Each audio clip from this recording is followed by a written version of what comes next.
Live aqui pelo canal. Como estão vocês? Reinando em vida, em perfeita vitória. Vamos continuar crescendo na graça e no conhecimento. Obrigado vocês que já entram aí comentando, deixando o teu like, compartilhando aí desses vídeos, tá bom?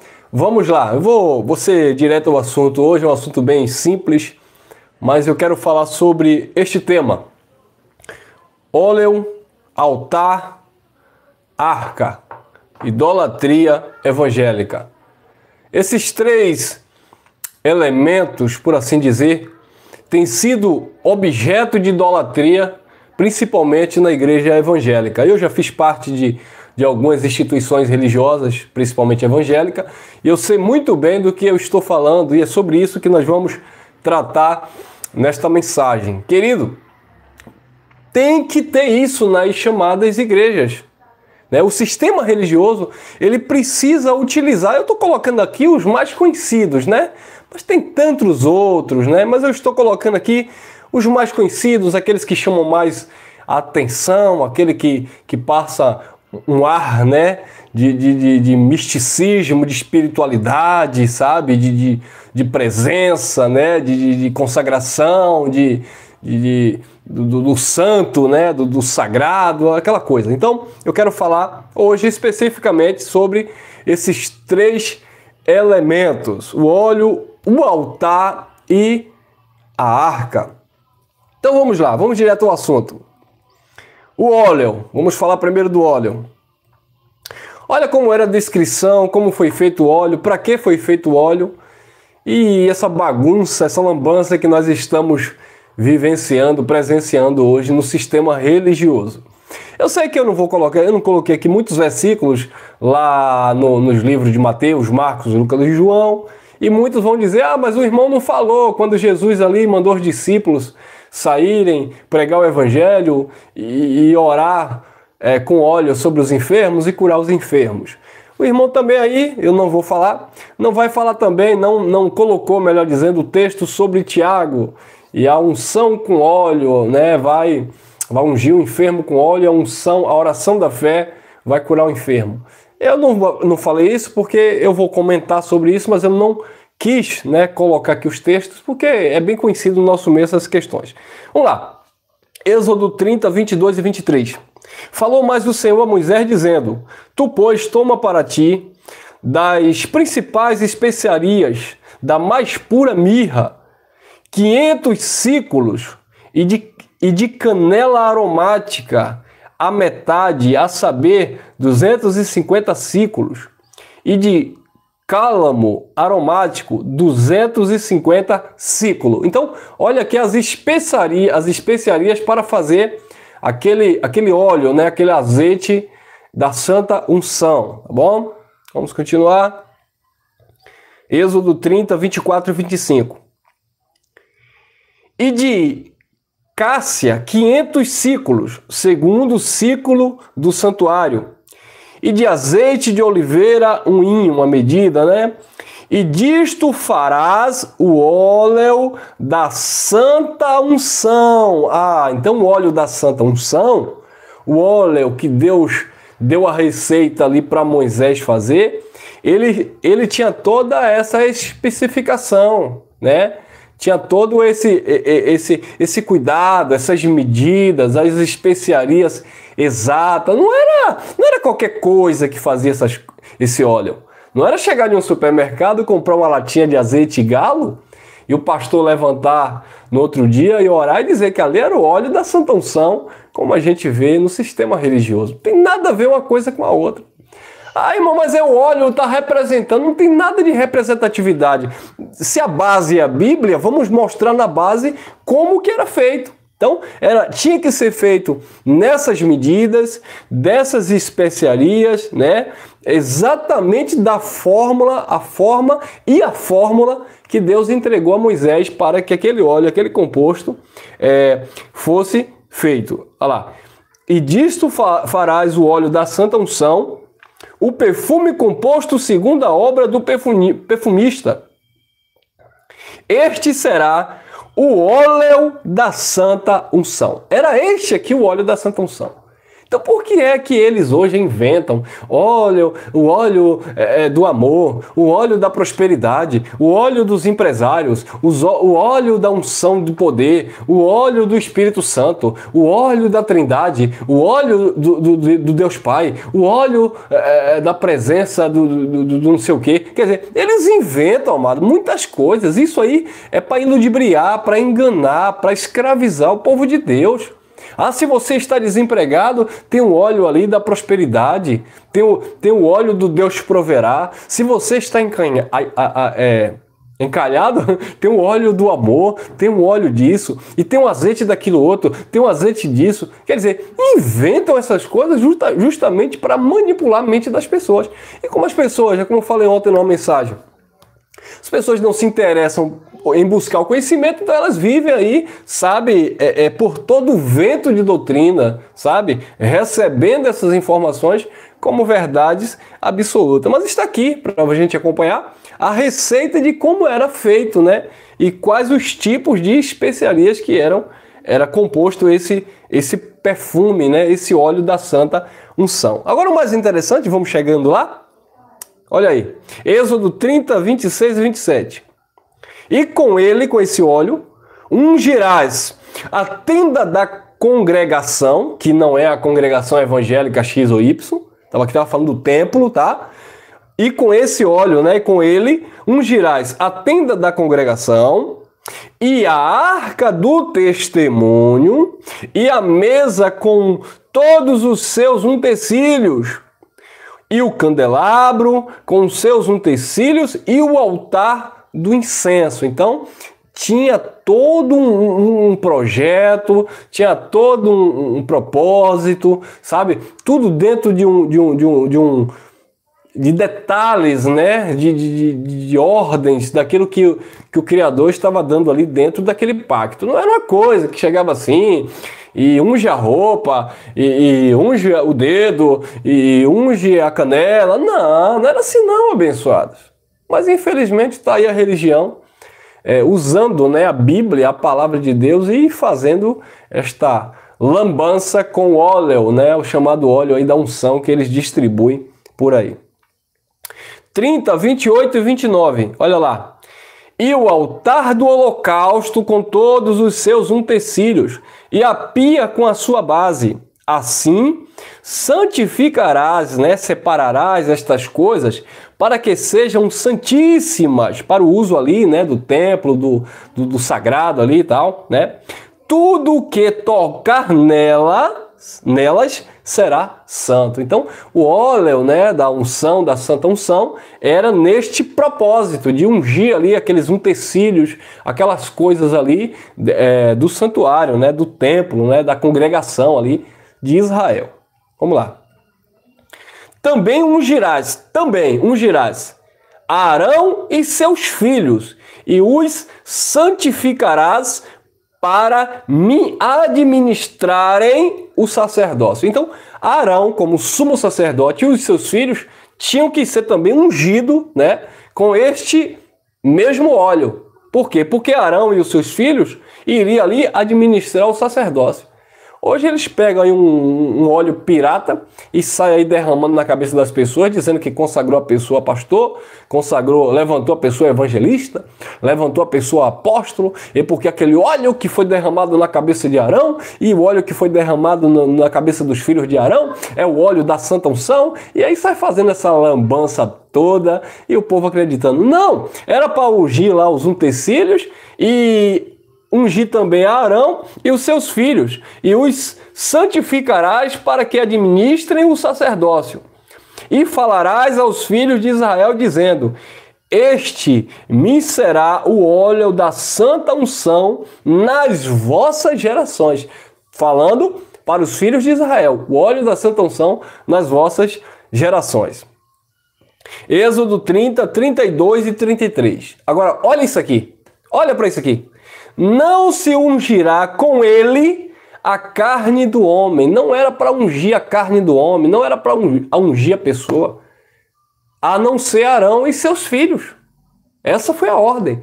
Não se ungirá com ele a carne do homem, nem fareis outro de semelhante composição. Não é para fazer outro, não é para inventar outro óleo, não. Ah, irmão, mas não é aquele, mas a gente faz outro aqui, consagra ao Senhor e tá em casa. Não tá nada em casa. Não era para fazer, a ordem era para não fazer. Não era para ungir a carne do homem, não era para ungir a pessoa, a não ser Arão, os seus filhos e os utensílios ali da congregação, né? E também não era para fazer outro semelhante, olha lá, nem fareis outro de semelhante composição. Santo é e será santo para vós, não era para fazer outro. E hoje tem óleo de não sei o que, e a mirra de não sei o que, e tem até as cores, né, abençoado? Nós vemos aí na televisão, nessas grandes sinagogas aí de Satanás, nós vemos ali, aí tem a mirra, tem um óleo amarelo, tem um óleo vermelho, tem um óleo branco, tem um óleo preto, tem um óleo aquilo, óleo... Ele sai, sabe, inventando essas coisas. Mas a ordem, segundo a Bíblia, era para não fazer semelhante de composição, não era para fazer outro, não era para ungir carne, não era para ungir o homem, apenas aquilo que Deus estava determinando. Olha lá, o homem que compuser um perfume como este, ou inventar outro óleo, ou dele puser sobre um estranho, será excomungado. Em outra tradução diz extirpado do seu povo. Não era para fazer o mesmo, não era para fazer um semelhante. E não era para sair ungindo estranho. Hoje o que você mais vê é nas gaiolas, no sistema evangélico. Chega alguém, tô com dor de cabeça, o senhor tem um óleo aí? A primeira coisa lá que o líder faz é pegar lá um óleo e derramar na cabeça da pessoa. A pessoa nunca passou naquele lugar, nunca visitou aquele lugar. É estranho, ele não sabe nem quem é aquela pessoa. Mas ele, não, vem cá que eu tenho um óleo, né? Mas eu já fui do sistema religioso, eu sei isso. E eu saí ungindo as pessoas e derrama um óleo lá na cama lá, e derrama lá porque o casal não está muito bem, e derrama um óleo lá na cozinha da abençoada para Deus trazer providência financeira, e derrama o óleo naquele terreno, né? Eu já vi muito isso. Derrama o óleo naquele terreno porque aquele terreno ali vai ser nosso, vai ser da igreja, vai ser a construção do templo da gente, vai ser ali. Então taca óleo naquele lugar. Eu fui de um sistema religioso que era tanto óleo que derramava naquele lugar, meu irmão, que se fosse pegar para fazer alguma coisa, eu acho que era um carro-pipa de óleo, né? Um carro-tanque de tanto óleo que foi derramado naquele lugar. Para quê? Misticismo religioso, isso é idolatria evangélica, abençoados. E esse é o tema. Óleo, altar, né? E Arca da Aliança. Isso é idolatria evangélica. Não adianta falar de idolatria do católico porque tem uma imagem, porque tem isso, porque tem aquilo, porque isso aqui é uma verdadeira idolatria do sistema religioso. Tem outras coisas? Sim, claro que tem. Eu poderia perder meu tempo aqui ou ficar a noite toda falando sobre sabonete ungido, né? Caneta, meia, lenço, toalha, vassoura, rosa e tantas outras coisas que nós conhecemos aí, fita, etc, etc. Mas vamos comentar só sobre esses três elementos, né, de idolatria dentro da igreja evangélica, infelizmente. O homem que compuser um perfume como este, ou dele puser sobre um estranho, será excomungado ou extirpado do seu povo. Por quê? Isso é idolatria. Sim, irmão, mas você não falou que está lá escrito em Tiago, lá no capítulo 5, que o próprio Tiago disse, quando houver alguém enfermo, chame o presbítero, e o presbítero vai fazer a oração com óleo ou com azeite, né? E a oração da fé salvará o enfermo. Queridos, primeiro que o óleo e o azeite ali falado por Tiago, não tem nada a ver com esse óleo da Santa Unção.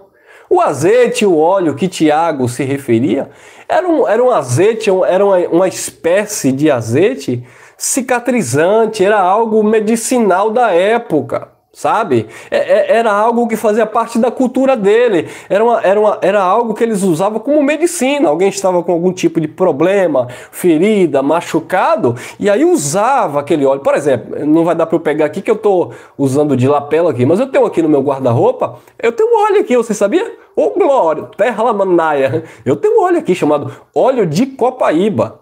Entendeu? Então é um óleo de madeira que é muito bom para quando você sofre uma pancada, tá sentindo uma dor, você passa ali, você unge ali, né? Você faz uma massagem ali e aí fica legal. Eu tenho esse óleo aqui, serve também. Agora eu vou dar receita agora, né? Vou dar agora uma aula de. Serve também para quem sofre, como eu, rinite alérgica, né? Então, eu cheiro ali aquele óleo e tal, me sinto bem melhor. Então, eu tenho um óleo aqui, mas é para eu pegar esse óleo aí, porque eu oro aqui com esse óleo e você agora vai ser curado de qualquer enfermidade. É porque como você mais viu aí agora nesse vírus, né, que tem assolado aí o mundo, né? Não só o país, mas o mundo. O que é que eles estão fazendo? Porque o óleo aqui que vai expulsar isso aqui. Não expulsa nada. Um monte de líderes religiosos que faz propaganda desses óleos aí, ficaram aí tudo doentes, abençoados. Então, aí, a máscara caiu. Cadê o óleo que cura? Cadê o óleo? Cadê a oração deles aí que expulsa aí o vírus, que expulsa isso, que expulsa aquilo? Não expulsa coisíssima nenhuma. É como eu falei, Tiago estava falando de um óleo medicinal. E é outra coisa, o que curava não era o óleo. Ele disse, unge com óleo e a oração da fé salvará, vai curar o enfermo. Estava ali dentro daquele ministério dele, sabe?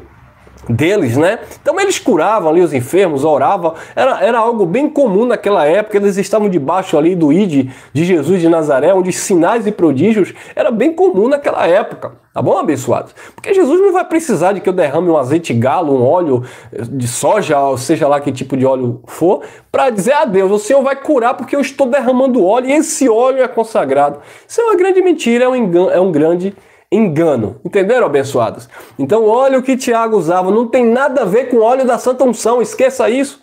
Ô evangélico religioso, mas porque Tiago orou? Esqueça isso, o óleo que Tiago usava era um óleo cicatrizante, era um óleo medicinal, não tem nada a ver com o óleo da Santa Unção. Como você pode provar isso, irmão Elson? Mostrando na palavra, não já mostrei? Aqui. Não ungirás com ele carne de homem. Então, se Tiago estava usando o óleo da Santa Unção para orar sobre o enfermo, ungindo o enfermo, então Tiago não era da verdade, Tiago era da mentira e estava desobedecendo a palavra de Deus. E aí? Então, Tiago não estava usando esse óleo. Não ungirás com ele carne de homem, nem fareis outro semelhante. Tiago também não fez outro semelhante dizendo que era da unção. Outra coisa, o homem que compuseste um perfume como este, ou dele puser sobre um estranho, será excomungado do seu povo. Então também Tiago estaria fazendo, né, um perfume como aquele, e Tiago também estaria ungindo o enfermo, porque ele não deu nome ao enfermo. Ungirás o enfermo e a oração da fé vai curá-lo. Então Tiago estaria ungindo um estranho, um enfermo, entendeu? E outra coisa, Tiago também seria excomungado. Então Tiago não estava de jeito nenhum usando esse tipo de óleo, ou esse óleo da unção, e sim um óleo medicinal. Bem como os discípulos de Jesus, quando eles estavam indo e ungindo as pessoas com óleo, também era o mesmo óleo que Tiago falou, era um óleo medicinal, era um óleo, não sei, talvez um tipo de óleo anti-inflamatório, algum tipo de óleo. Como eu dei um exemplo aqui do meu óleo de Copaíba, se você quiser, eu dou uma ungida em você com esse óleo e você vai você vai dar glória. Entendeu, abençoados? Então, entendemos aqui? Ficamos entendidos aqui? Pois bem, você que entrou aqui pela primeira vez, não entendeu nada, preste atenção nos textos que nós lemos, se possível, volta aí o vídeo, sabe? Volta os textos, anote aí e entenda de uma vez por todas que o óleo da Santa Unção que Deus mandou Moisés fazer não era para ser feito novamente, era para desfazer a receita, não era para ungir o ser humano, carne, muito menos ungir carro, ungir terreno, ungir apartamento, ungir isso, ungir aquilo, não era para fazer nada disso. O óleo da Santa Unção que Deus deu a especiaria, mostrou como era que tinha feito, como era que era para ser feito, era para ungir apenas a congregação, os utensílios da congregação e Arão e seus filhos, que eram ali os sacerdotes ali daquele pacto, tá bom? Não era para ungir homem. E se alguém fizesse um óleo parecido e ungisse um estrangeiro ou um estranho, seria excomungado do seu povo, tá bom? Que ficamos entendidos aqui nesse ponto. Vamos lá. O altar agora, vamos falar do altar. O que é que nós vemos aí no sistema religioso? Nós temos aqui uma mensagem no nosso canal, A Cruz e o Altar. Pesquisa aí depois. Queridos, o sistema religioso pegou um altar, né, uma plataforma, né, elevada, geralmente eles fazem uma plataforma elevada, e eles deixam as cadeiras ali, onde as pessoas se assentam, e aqui nessa plataforma alta, elevada, eles chamam de altar, que essa é o sentido da palavra no latim, né? Altar, uma plataforma elevada. E aí eles dizem, aqui eles colocam o púlpito, colocam ali os instrumentos musicais, dependendo ali de como seja, coloca ali os utensílios, né? A Arca da Aliança, nós vamos chegar lá, e coloca o minorá, coloca a bandeira dos países, coloca a bandeira de Jerusalém, tem que ter a bandeira de Jerusalém, né? E eles chamam aquilo de altar. Não tem nada a ver com altar bíblico, abençoados. E aí eles chamam as pessoas para sacrificarem no altar. Porque, biblicamente falando, o altar era o lugar do holocausto, né? O lugar do sacrifício. Então, de fato, o altar bíblico era para apresentar o sacrifício. O que era que o sumo sacerdote fazia? Pegava ali a oferenda, a oferta de animal, sacrificava aquele animal, espargia o sangue sobre a congregação de Israel e jogava aquele animal, né, dentro daquele altar. E ali colocava fogo naquele altar para consumir ali aquele sacrifício. E o cheiro subia perante as narinas do Senhor. Interessante que eles já diziam lá nos livros do Antigo, e o altar e o fogo arderá continuamente no altar e não se apagará. Porque altar aceso era sinônimo de sacrifício, o povo estava em obediência a Deus dentro daquele pacto. Então o fogo tinha que arder, né? Queimar naquele altar e não podia se apagar. Ou seja, sempre tinha que ter sacrifício. O que foi que os bonitos fizeram hoje? O que foi que a religião fez hoje? Construiu essa plataforma elevada, colocou as pessoas sentadas lá e disseram que aqui é o altar. Agora você não vai sacrificar animal aqui. E ele também não vai se sacrificar, não vai morrer no altar.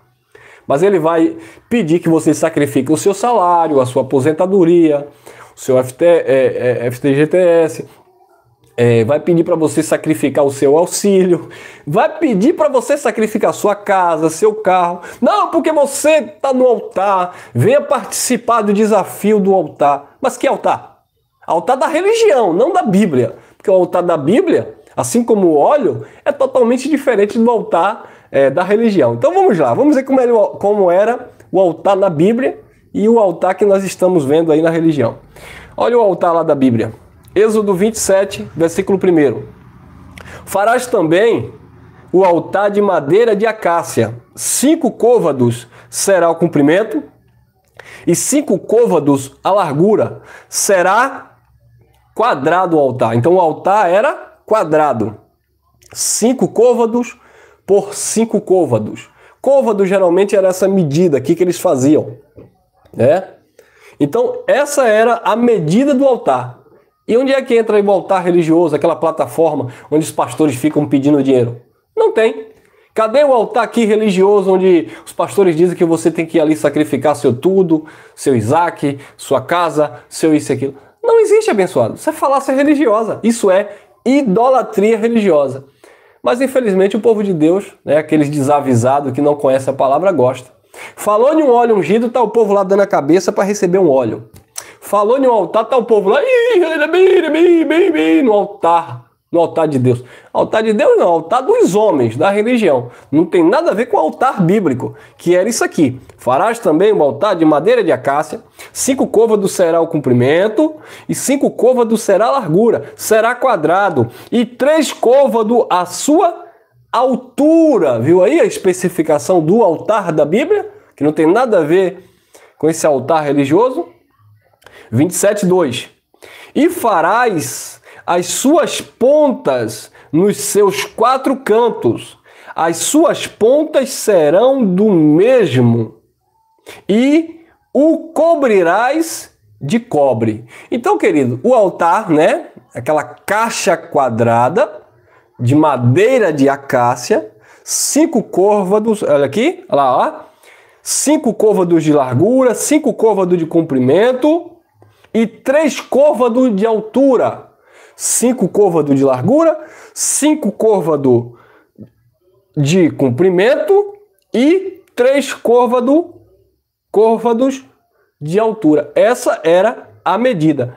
E cobrirás de cobre. Essas eram as medidas de madeira de acácia e tinha que revestir, cobrir de cobre para suportar o quê? O fogo, para jogar os sacrifícios ali dentro e tacar fogo. Esse era o altar da Bíblia. Esse aqui era o altar, é o altar que a Bíblia mostra. Agora, cadê o altar dos homens? Cadê o altar da religião? Não existe, abençoado. Existe na mente do religioso. Mas, mediante as Escrituras, isso é uma fraude. É claro, é por isso que Paulo disse: nós não somos, como tantos outros, falsificadores da palavra de Deus. Porque se eu pego esse modelo de altar aqui e distorço isso, crio uma plataforma elevada, onde os irmãos se reúnem comigo, e digo que ali é um altar, eu estou falsificando a palavra de Deus. Viu aí? Então o que é que existe muito aí? Falsos pastores, falsos profetas, falsos mensageiros. Por quê? Porque eles estão falsificando a palavra de Deus. Êxodo 27:3. Far-lhe-ás também os seus recipientes para recolher a sua cinza. Depois que queima o sacrifício no altar, dentro daquela caixa, fica só a cinza. Então vai ter ali os utensílios, os recipientes, para recolher as cinzas, né, que está ali dentro, que esteve ali dentro do altar, onde foi queimado o sacrifício. Olha lá.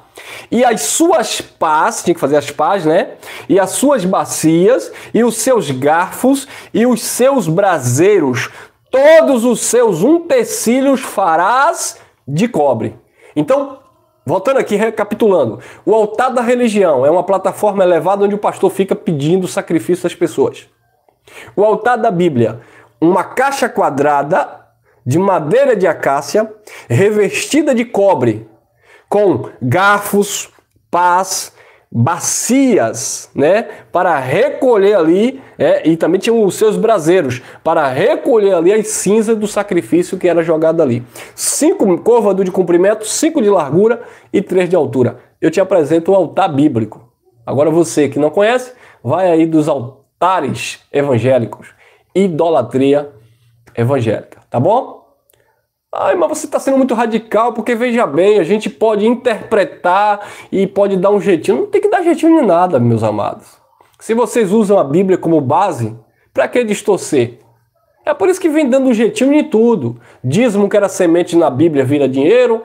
Gafanhoto que destruía as plantações, eles dizem que é um demônio. Quer dizer, diabo, Satanás, aquilo que nós falamos ontem, que são adjetivos, aquilo que é contrário, é opositor a Cristo, eles dizem que é um ser espiritual. O rei de Tiro, o rei da Babilônia, eles dizem que foi um tal de um Lúcifer que caiu do céu. Por quê? Tudo é distorcido. Por quê? Porque pegam a Bíblia só para influenciar as pessoas, para dizer que estão usando a palavra de Deus. E estão usando, mas estão usando de forma deturpada. Estão distorcendo, né? Mercadejando, né, a palavra de Deus. Infelizmente é isso que acontece. De verdade seja dita. Se a carapuça se viu, paciência, né? Temos que falar essas verdades, tá bom? Então tudo isso era feito de madeira de acácia, no caso o altar, e os utensílios eram feitos de cobre, os garfos, as pás, as bacias, os braseiros, né? Esses utensílios aqui para retirar a cinza, né, daquilo que era jogado lá no altar, tá bom? Tem nada a ver com o altar religioso evangélico. Êxodo 27:4. Far-lhe-ás também um crivo de cobre em forma de rede, e farás a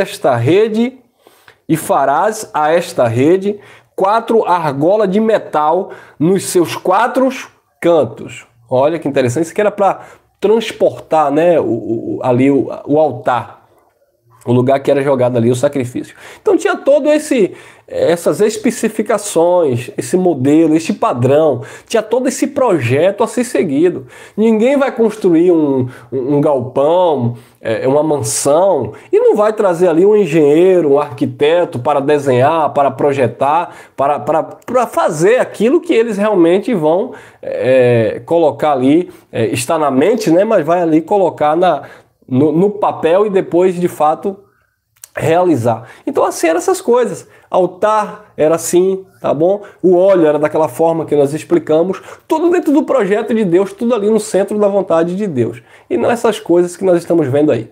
Se é azeite, compra qualquer tipo de óleo no mercado, levanta na igreja e diz que orou, diz que é óleo da Santa Unção. Se é altar, eu já fiz parte disso. Coloca lá uns 2 sacos de cimento, faz aí uma plataforma elevada e deixa o povo sentado lá embaixo, porque aqui é o lugar santo, aqui é o altar, aqui é o lugar do sacrifício, só quem fica aqui é os ungidos. É lamentável. Êxodo 27:5. E as porás dentro da borda do altar, para baixo, de maneira que a rede chegue até ao meio do altar, entendeu? Então tinha todo esse projeto, toda essa arquitetura. 27:6, Êxodo. Farás também varais para o altar, varais de madeira de acácia, e os cobrirá de cobre. Então o altar e os utensílios do altar era basicamente de madeira de acácia, com as suas medidas, e com cobre, revestido de cobre. Era esse o tipo de altar da Bíblia e não o altar da religião. 27:7. E os varais serão postos nas argolas de maneira que os varais estejam de ambos os lados do altar quando for levado. Como eu falei, os varais ali, né, que era colocado ali dos lados para carregarem, transportar aquele altar. E quem fazia isso eram os sacerdotes, né, os levitas, aqueles que ministravam, né, o que era sagrado. Vamos encerrar aqui agora na questão da arca, a arca da aliança. É engraçado que eles falam da idolatria católica, porque a procissão da santa não sei quem, a procissão da romaria de não sei o quê, a procissão disso. Você já viu a procissão da Arca da Aliança? Aqui mesmo em Salvador, na Bahia, tem um sistema religioso aí, que certa feita eles transportavam em carro de bombeiro, e as pessoas fazendo carreata atrás. Isso é o quê? Uma procissão. De quê? Da Arca da Aliança. Como é que vai falar de alguém que idolatra uma imagem se eles idolatram uma arca, uma réplica, né, de uma Arca da Aliança? Entendeu, abençoado? Isso é idolatria evangélica, abençoado. Óleo, altar e Arca da Aliança, isso é idolatria evangélica. Eles usam essas coisas porque essas coisas passam aquele ar de místico, de poder, de Deus, de divino, de sagrado, essas coisas. E isso engana as pessoas, e infelizmente as pessoas são levadas por esses ventos de doutrina. Por quê? Porque eles pegam versículos soltos na Bíblia para fortalecer essa ideia. Ah, mamãe, você não sabe. Eu já participei disso, abençoado, eu falo do que eu sei. Ah, mas você não sabe que a Bíblia diz que a arca ficou na casa de Obed-Edom durante 3 meses e aquele homem foi grandemente abençoado por Deus? Sim, eu sei disso. Mas qual foi a arca que ficou lá? A arca que vocês fazem aí? A arca que vocês fazem aí de pedaço de caixote de peixe? E coloca aquele papel iluminado, né? Dourado, aquela coisa para parecer, dar um reflexo, para dizer que é de ouro? É essas arcas aí? Não. Isso é idolatria evangélica, abençoado. Não tem nada a ver com a arca da Bíblia, tá bom? Então vamos lá. A arca na Bíblia. Êxodo 37, 1 e 2. Fez também Bezaleel a arca de madeira de acácia. De madeira de acácia. O seu comprimento era de 2 côvados e meio. E a sua largura, 1 côvado e meio. Olha as especificações. Tudo correto e da forma que Deus estabelecia.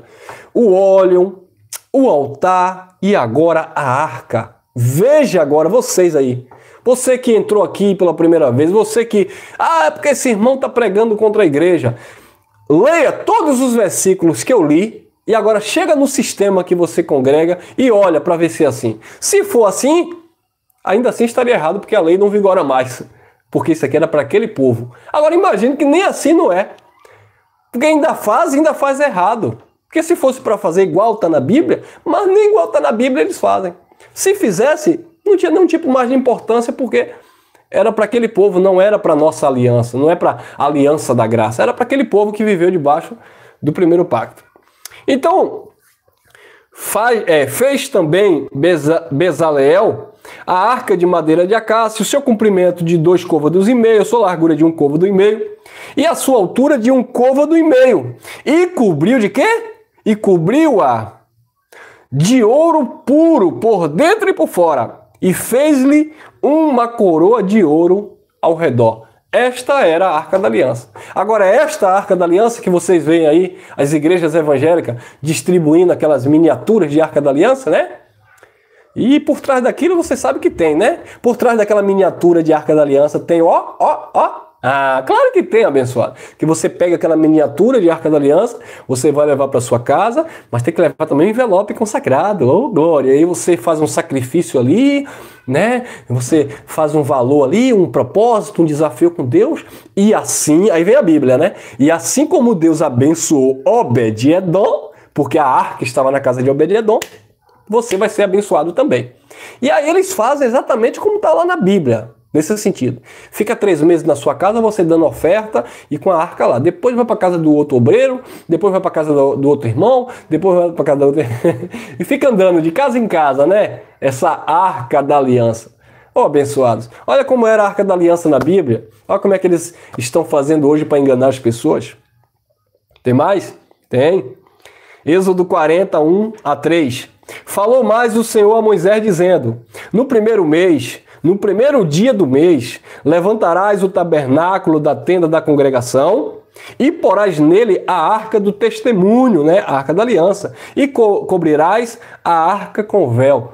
Tinha que ter véu, tá falando de Moisés, tinha que ter o véu, tinha que ter ali o oculto, o escondido, né? Tinha que ter ali a sombra, né? Afinal de contas, estamos lá no campo da lei. Entenderam, abençoados? Então tinha todo esse procedimento, todo esse legalismo. 1 Crônicas 13 e 14. E por isso Davi, olha que interessante, e por isso Davi não trouxe a arca a si, a cidade de Davi. Porém, a fez levar à casa de Obed-Edom, o giteu. Assim ficou a arca de Deus com a família de Obed-Edom 3 meses em sua casa, e o Senhor abençoou a casa de Obed-Edom e tudo quanto tinha. Deus abençoou a casa de Obed-Edom, a família de Obed-Edom e tudo quanto Obed-Edom possuía. Por quê? Porque a presença estava lá, a arca de Deus estava lá. A arca, amados, eles usavam quando eles iam à guerra. A arca ia na frente, era sinônimo de vitória, de presença de Deus, aprovação de Deus, né? Então, eles usavam a Arca da Aliança para esse tipo de coisa. E aqui nesse contexto, Davi não levou a arca para si, não levou para a cidade de Davi, mas fez levar e deixar na casa de Obed-Edom. E não era todo mundo que tocava na arca, não. Nós vemos um texto onde foram tocar na arca de Obed-Edom e caíram fulminados, porque só quem tocava na arca de Obed-Edom, na Arca da Aliança, só quem tocava era o povo lá do sacerdote. Eram os levitas, eram os sacerdotes, não era qualquer pessoa que tocava. E hoje? Hoje todo mundo toca, irmão. O bêbado vem no sistema religioso, tá lá a Arca da Aliança, ele chama o bêbado, chama o drogado, qualquer pessoa. Eu estou falando bêbado e drogado, não é aqueles que estão à margem da sociedade, infelizmente, nesse sentido, porque eles usam essas pessoas, né, como bode expiatório, né, para passar ali aquela coisa de poder. Então, eles pegam ali aquelas pessoas e colocam ali, todo mundo pega na Arca da Aliança, todo mundo toca BBB. Isso em alguns lugares, porque tem outros que só quem pode tocar também são os líderes religiosos, né? Para passar essa imagem de que aquilo também é sagrado e, de fato, assim como na Bíblia, só os ungidos podiam usar, tocar, transportar, então ninguém pode tocar também. Mas, enfim, não pode tocar naquela que fica lá no altar, que eles têm lá uma bonita no altar que eles fizeram e tal, mas você pode levar para casa apenas por R$100, R$300, R$500, R$5.000, R$10.000, R$50.000, a réplicazinha, que não tem nada de negócio de ouro, tá bom? É só ali amarelada mesmo, daqui a pouco começa a descascar. E isso vai enganando o povo de Deus. Isso é tão forte, essa coisa de arca da aliança, de óleo ungido, de altar, isso escraviza tantas pessoas, que você vê, né? Um exemplo, você abre aqui a câmera, vê um uma pessoa falando do evangelho, com um monitor desse aqui, umas coisas improvisadas, uma palavra que vai te enriquecer, que vai te trazer libertação. O camarada olha e diz que nada, isso aí é coisa do diabo. É o diabo tentando roubar minha bênção. Eu que não vá para o altar, não. Entendeu, abençoados? Porque as pessoas não querem conta com a verdade. As pessoas não querem, sabe, não querem de fato conhecer a Deus pela palavra. As pessoas querem viver misticismo, religiosidade. É o que Paulo falou quando chegou em Atenas, na Grécia. Vários altares ali, estavam lá, há um Deus desconhecido. Paulo aproveitou ali dizendo, vocês adoram um Deus que vocês nem conhecem? Ó, atenienses, eu vejo em tudo que vocês são supersticiosos. Então nós estamos vivendo, amados, isso não é de agora, mas um povo cheio de misticismo, de superstições, sabe? A igreja evangélica se tornou, não a igreja evangélica assim, mas o sistema religioso de um modo geral, é um povo supersticioso, é um povo que quer levar para casa sal grosso, rosa, lenço, toalha, uma meia de chulé de um pregador. É um povo que quer levar uma semente, quer levar um pouquinho do óleo, né, que ele diz que veio de Israel. Que Israel comprou no supermercado? Quer levar a terra santa que veio de Israel? Que terra santa que veio de Israel? Veio do fundo do quintal da casa dele, do sítio dele, da fazenda dele. Então, o povo gosta de viver essas coisas, achando que é de Deus, que é santo, porque está na Bíblia, porque é o altar, porque é o óleo, porque a arca da aliança ali, a presença de Deus na casa de Obed-edom. Então o povo cai nesse pagode e não ama a verdade. Interessante que Paulo, escrevendo aos Tessalonicenses, está lá. Diz que Deus envia a operação do erro. Enviou naquele contexto, né? Para que acreditasse na mentira, porque não tinha prazer na verdade. Infelizmente, as pessoas não têm prazer na verdade. Deus permite essas mentiras, esses enganos, e as pessoas vivem aí nessa religiosidade, nessa idolatria evangélica religiosa, né?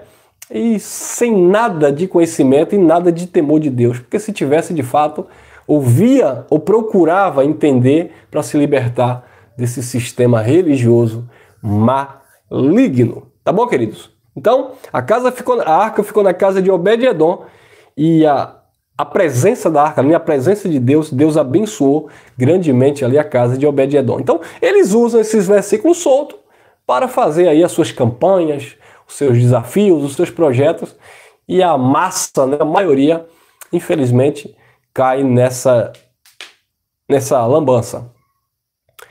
E aqui nós encerramos, é um texto maravilhoso. Todos vocês pastores, vocês que usam aí a réplica da Arca da Aliança, né? Para as pessoas tocarem a mão, receber a oração profética, essas coisas. Então essa pergunta é para você. Eu sei que você já leu isso aqui, E vocês que ouvem esses pregadores, porque a Arca da Aliança, porque isso, porque aquilo. Será que vocês nunca leram isso aqui? Pelo amor de Deus. Jeremias 3,16, olha aí. E sucederá que, quando vos multiplicardes e frutificardes na terra, naqueles dias, diz o Senhor, nunca mais se dirá a arca da aliança do Senhor, nem lhes virá ao coração, a mente aqui, tá? Nem lhes virá a lembrança, nem dela se lembrarão, nem a visitarão, nem se fará outra. Só bastava eu ler esse versículo aqui. Só bastava esse versículo. Leia mais uma vez. E sucederá que, quando vos multiplicardes e frutificardes na terra, naqueles dias, diz o Senhor, nunca mais se dirá a arca da aliança do Senhor, nem lhes virá ao coração, nem dela se lembrarão, nem visitarão, nem se fará outra.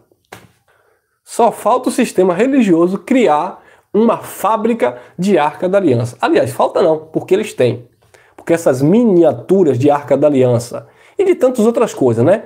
De Arca da Aliança, de botijazinha de óleo ungido, de mitra, de minorá, disso e aquilo, de bandeira, de babá, eles têm isso aí. Já tem aquelas empresas contratadas por eles para fazer isso aqui. Mas olha o que a Bíblia diz. Não é para fazer outra, não é para lembrar, não é para visitar, e é para esquecer tudo isso. E eu te pergunto, isso é ou não é uma idolatria evangélica? Claro que sim. Graça e paz, abençoados. Se você, e eu sei que você tem, vocês que estão ouvindo essa mensagem, quantos no sistema religioso, talvez da sua própria família, né, não tem sido enganado por isso? Meu irmão, compartilha aí, meu irmão. Ó, chega lá nos grupos das famílias, ó, joga essas mensagens. No meio de 10, se um abrir esse vídeo aqui e se libertar desse sistema religioso, já é vantagem, já é bênção, né? Mais um que sai do engano religioso e dessa idolatria evangélica terrível que nós sabemos que existe por aí, tá bom? Graça e paz e até o nosso próximo encontro, permitindo Papai do Céu. Forte abraço a todos vocês e até!